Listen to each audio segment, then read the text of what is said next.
Welcome back to Dale Hill for the HotelPlanner.com Championship. Things are bubbling nicely as we reach the business end of the round. And earlier in the week, Kit Alexander caught up with one man who really put himself in the frame for the title.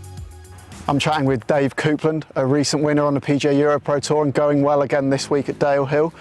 Dave, only one top 20 before your win. Did it come as a surprise?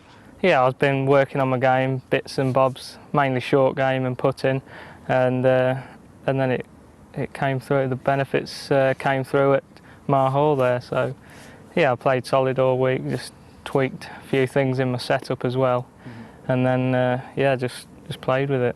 It's pretty tight at the top of the order of merit now. What's going to set you apart from all your competitors? Just keep playing how I'm playing. Just plod round. Hopefully get round in a good score. Just enjoy it as well. I'm not trying to think too much about it. If you just go out there, play well, everything else is taken care of then. So yeah, I'm just going to enjoy playing now and then see what happens. And you're well in contention here again. Are you feeding off confidence from your first win? Yeah, I mean, to get a win is it breeds confidence, and confidence breeds winning. So yeah, I'm playing well again, struck the ball nicely again this week, so hopefully carry that into tomorrow and just see what happens. If the other guys play well, then that's fair enough, but as long as I give myself a chance, then that's what I'll be doing. And you played full-time amateur golf for 5 years before turning pro last year. How does day-to-day living compare between being an elite amateur and a pro? I'd say I'm enjoying being a pro a little bit more, especially there's not so much like a hectic schedule as the amateur game. It seems to be all from May to June and then it fizzles out, but pro game, it's I'm enjoying it. You've got tournaments every week, so you get into a routine, and yeah, good bunch of guys on the tour as well, so yeah, it's good. It looks like you're going to have about a 3-shot deficit to make up going into the final round. Does that call for an aggressive strategy? Not really, yeah, just keep going on my game plan. Just hit the ball solid. Like I say, I'll be trying to get around in the lowest score possible. I won't be thinking about the other guys, just concentrating on my game, and if it's good enough, it's good enough. But if the other guys play well, then I've done my bit, so yeah. And does playing in the later groups and the pressure that comes with it, is that something that you relish? I quite enjoy it, yeah, actually. The first year is a bit daunting, but at Hall I seem to embrace it and just enjoy myself, so that's what I'll be doing tomorrow. So Dave will be going out tomorrow hoping to add to his one title already this year. Well, he's got every chance of doing so. The former Lincolnshire county player also incidentally made the Open at Carnoustie back in '07, but missed the cut. But said what a fantastic experience that was. And he just seems to have got so much under his belt before he's come into the professional game. It's just a natural progression for him. Yeah, seems to be a very level-headed young man. Our joint leader, Gavin's alongside McGee at 8 under. Starting to strike the ball now with some real confidence. Now, talking of striking the ball. Yeah, we've got Daniel Gavin's on the left here. He sort of takes the club away on a flat position. And if you look at the top, his club face is way open with the left wrist cupped. Completely different there for Dave Coupland. A very flat left wrist, but not a huge shoulder turn. Big turn there. And look at the impact position. A lot quieter on the right there for Dave Coupland. A lot more aggressive into the ball, Daniel Gavin's. But he has to do that because his club face has to work squarer. Yeah, fascinating look there at both players. But it's the work around the greens. That's where this tournament is going to be decided today, without doubt. And let's hope, Ross, we see a few clonkers sunk here for the win. Clonkers. What a good word that is. Ah, Sussex, you see. You're in your local area, aren't you? It's all coming back to you. Good long putt there, but just left himself a little bit of work. That's okay. Slightly uphill. He's only missed one of those today. Now Coupland to make it a three-way tie. And there we go. We've got a shootout in this final round. Coupland, McGee and this man Gavin's. Will it stay that way after this putt? Good strike. Well putted. Oh. Big difference in the pace of his putting this week. He's rolled the ball into the hole, hasn't rammed them in. Yeah, he did look a little shaky on the front nine, but seems to be a completely different character on this back nine. Oh, goodness me, and Farr continues to pepper the flags. The Welshman looking very strong. Now, we haven't seen much of Webber for a little while. But he's still hanging around there. A couple of shots back at the moment. At this 12th.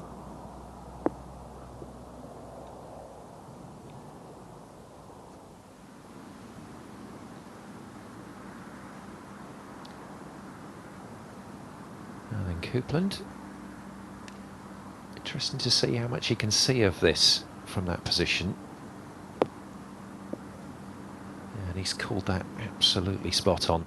I think he's going to do very well, Coupland, because it's a very simple action. There's very little that can go wrong. It's just whether he chips and putts well. And he's also a player, as you will have picked up from that interview, doesn't get overexcited about things, takes it all in his stride, and that will bode well. Well, we've been waiting, haven't we, for Paul Maddy to turn it on. Maybe that's the start of a run. Big, important putts, these. Coupland learning from some of the movement earlier on in his round, giving it plenty of space, but again, just didn't quite come back for him. Good effort.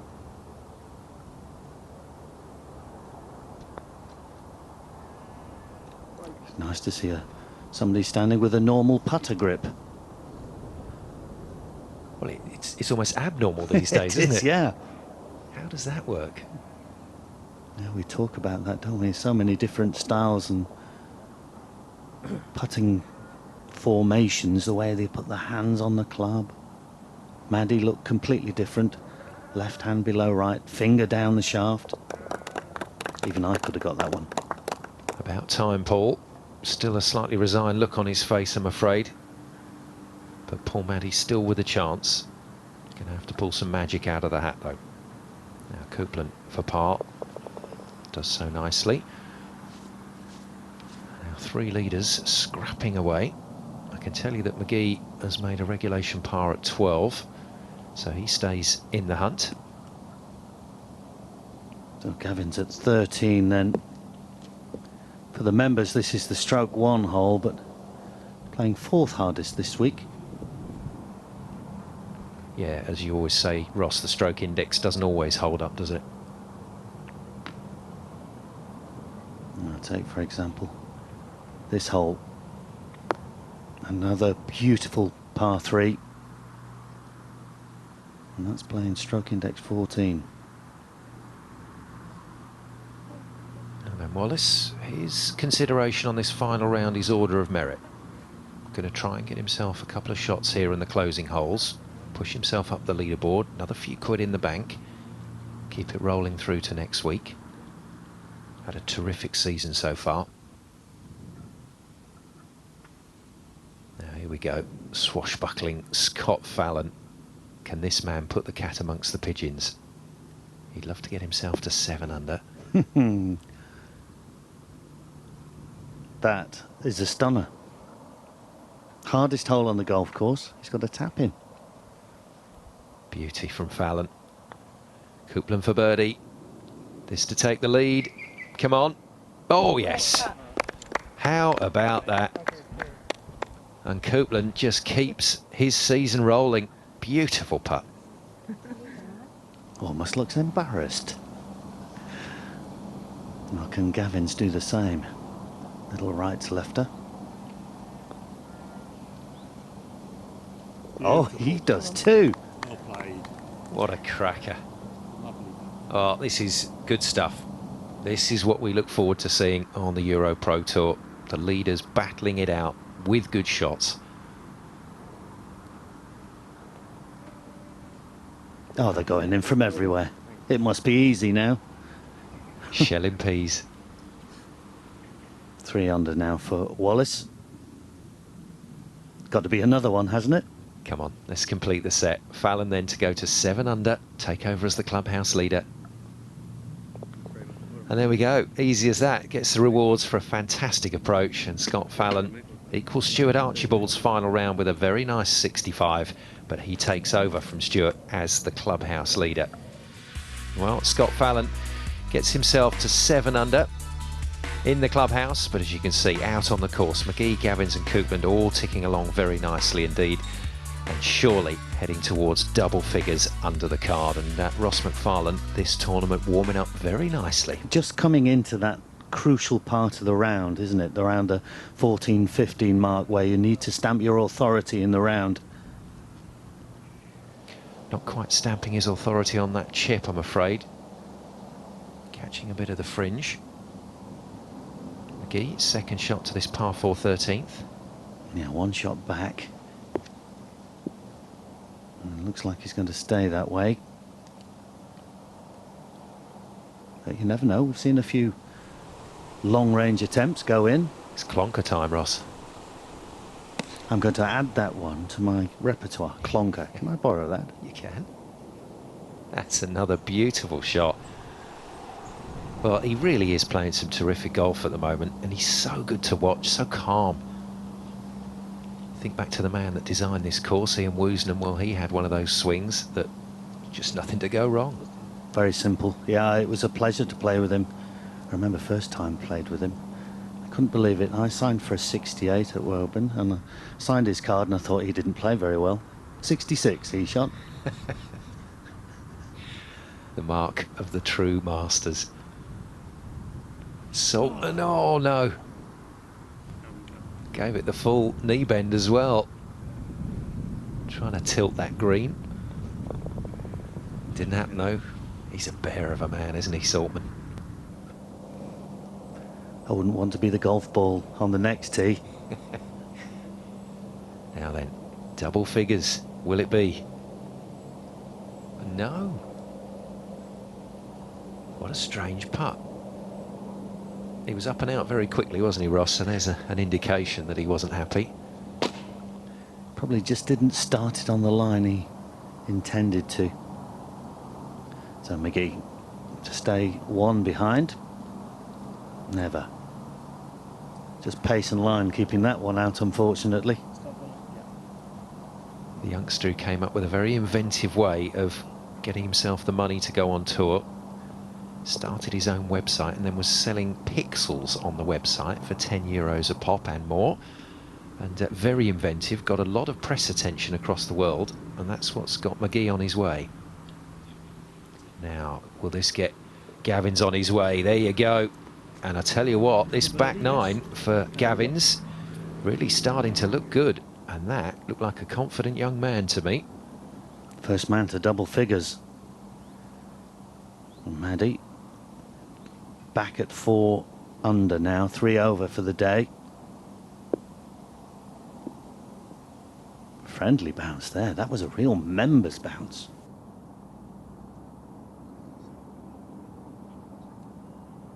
Well, we're at the final hole. A really, really strong par 4. I mean, actually was a par 5, but for this tournament, changed it to a par 4. Now, 463 yards it is. Now, all the way uphill, probably playing in the region of 500 yards. I mean, I've hit my drive, as you can see, straight down the middle. I've hit it 275, it says on the card, but with the elevation, about 290. Now, I've left myself about 180 in, 190, and I got a 6 iron, still uphill, long way to go.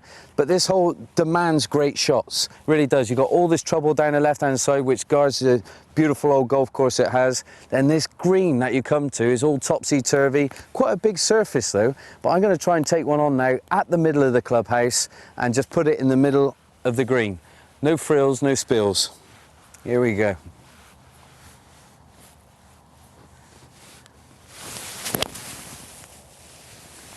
Now it's straight at it, but is it the club? I think it is, you know. Happy days. Well, it's okay, John, but Scott Fallon, of course, a lot better than that. Going with a 3-wood. Mind that could be a good decision, because with the elevation, the driver could be going in a little flatter. You can shape the ball a little more. So 3-wood, and it looks spot on. Webber will feel a lot happier about this week's performance.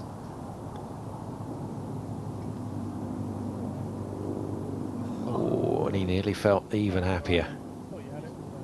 That is unlucky, and as his playing partner says, thought he had it. So did we.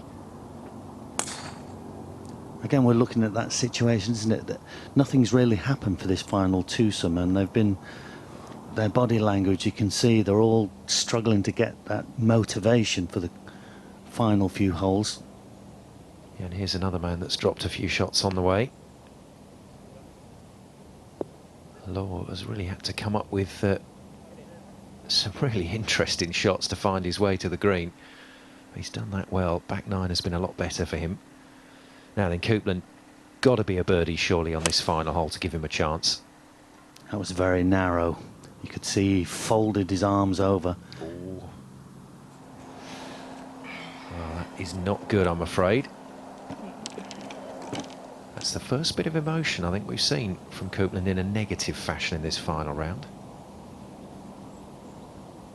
See ball well below his feet, having to go under the trees.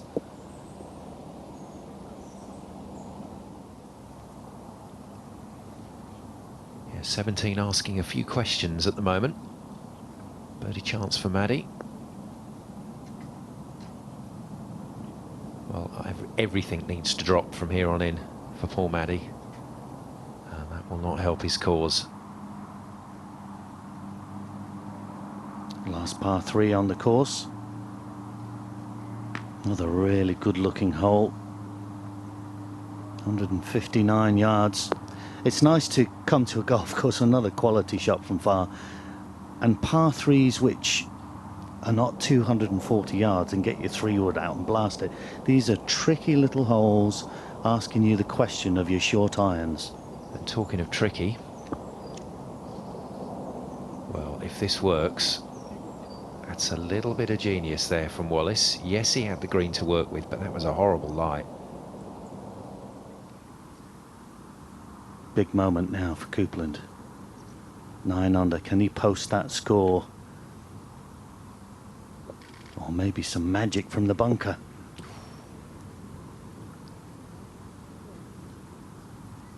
Oh dear, little flush to the cheeks there for Coupland. Trying to keep that mindset together.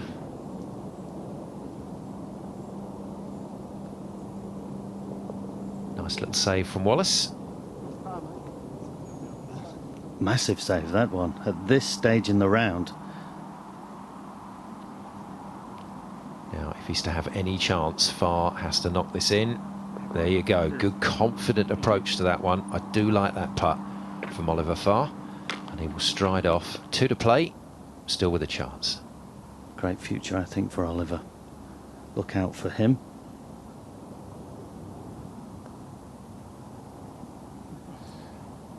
It's another one gone, I'm afraid, for Paul Maddie.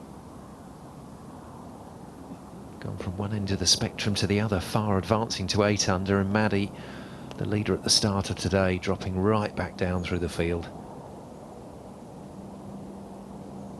Deserved birdie here for Law. Quality second shot. Controlled his spin and his flight. Well, you said the shot from the bunker was big, Ross, but this is even bigger. This putt here is Coupland's tournament. Oh, superb. Absolutely wonderful stuff for a 65. That's a popular score today, but will 9 under be good enough? New clubhouse leader then, Dave Coupland. Oh, nearly a smile of relaxation, but he can't relax too much. Coupland into the clubhouse at 9 under. But Gavin's still out on the course, double figures under the card, and Farr, McGee, a few other guys in there that will feel that they've got a real chance. Well, he's the man that has gone close on a couple of occasions this year, and it's still there for Gavin's. Can he claim his first ever EuroPro Tour title after the break? Stay with us.